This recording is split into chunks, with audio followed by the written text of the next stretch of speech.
Hi there. We're continuing our discussion of the epidemiology of substances and substance use disorders.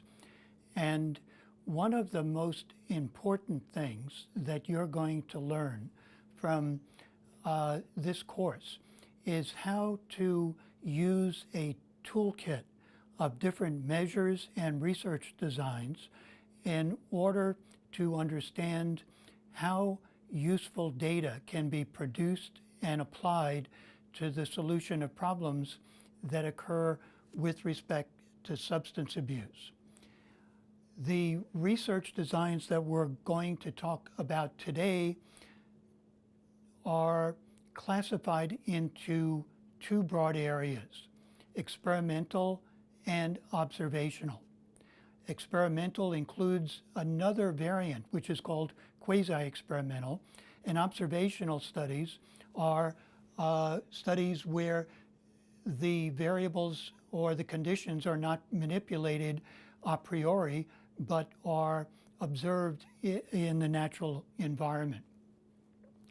So here's a way of characterizing that particular type of experimental study. In yellow, you have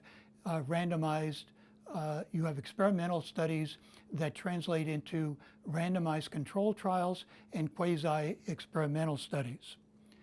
The randomized control trials, as you probably already know, are studies where participants are randomized to either receive an intervention or not. And the comparison group is used to make inferences about whether or not the intervention is accounting for the change in the research participants' behavior or in their health. A variant of a randomized clinical trial is a cluster randomized trial, whereby you don't randomize individuals, you randomize, for example, groups. A cluster randomized trial that could be done to evaluate a prevention program might randomize classrooms instead of students to a particular type of prevention program. And that's a typical way of doing prevention research. In many cases, though, we don't have control over the way that people are assigned to a particular treatment. And that's why we look for other types of designs that may provide useful information that can control for different background factors and influences on our outcomes. And these types of quasi-experimental designs can be either a series of measurements taken over time or measurements that are taken before and after an exposure or an intervention. A comparison group design that includes a time series is a very powerful quasi-experimental design that produces conclusions that may be as strong as what we would conclude from a randomized trial.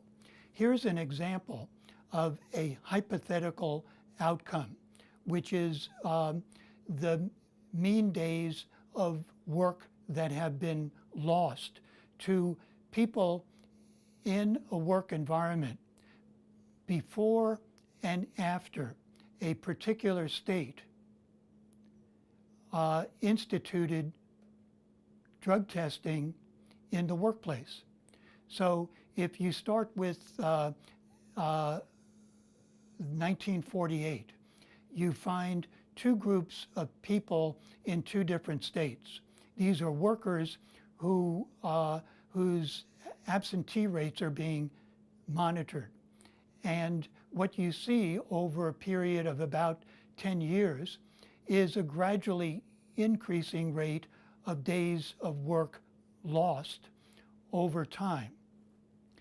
If it was suspected that the reason that they were missing work was because of increasing use of drugs like cannabis, and if you would assume that one state instituted drug testing and another state did not, once you instituted the drugs testing and once you were able to determine that the two states were comparable in all other respects, including their time trends, then the main reason for any differences could be attributed to the institution of drug testing. And that's what you see after the vertical line in the middle, where it shows one state continues to increase gradually in mean working days lost, whereas the other state over time decreases. And that's good evidence that the institution of drug testing might account for changes in the days of work lost. Another way of doing a quasi-experimental study is to study people at one point in time before and one point in time after with a comparison group. And this is the most common form of quasi-experimental design. And the pre-test and the post-test allow us to attribute the exposure or changes in a person's behavior to whether or not the exposure occurred. The comparison group needs to be similar to the group that received the exposure, whether it's a prevention program or a particular risk that comes into play within a population. So it's very important to select the comparison group carefully. What we have here is a type of experimental research design that's much more practical than a randomized study, which is very difficult to conduct in the real world, that can lead to similar conclusions about whether or not a particular program is working or whether or not a particular exposure accounts for the changes that we're observing in the health behavior of a population. It's a useful substitute when we can't do a regular true experiment and may provide similar conclusions. The second major type of research that we're going to be talking about is observational studies. And these studies are based on a situation where the investigator can't control the conditions, but rather has to observe nature taking its course. So often we just want to look at a population, look at trends, and try to analyze the results in ways that produce useful information. And often there are good ways of generating hypotheses and of developing information that could be used for planning purposes. The two types of observational study that we'll be talking about are descriptive studies on the one hand and analytic studies on the other. Descriptive studies just meaning collecting data either through social indicators or through survey methods that describe what's going on in a population, and often looking for cross-sectional connections between variables that can't prove causality, but often an association provides good evidence that something is operating that is worth investigating. And we have analytic studies that can be hypothesis-driven, and these studies rely on tracking cohorts over time.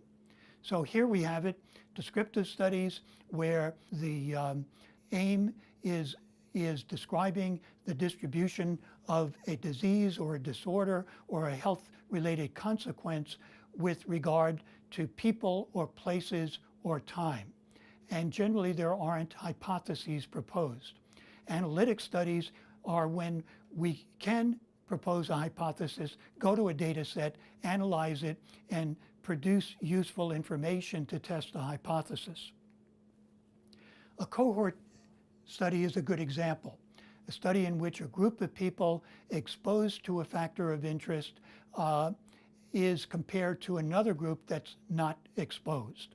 And here we can infer that if there are differences over time in the group that was exposed, that we're observing the change that is likely to have occurred by exposure to some sort of noxious agent. An example would be a cohort study that is conducted with high school students in a state that has not legalized marijuana and another state that has legalized marijuana.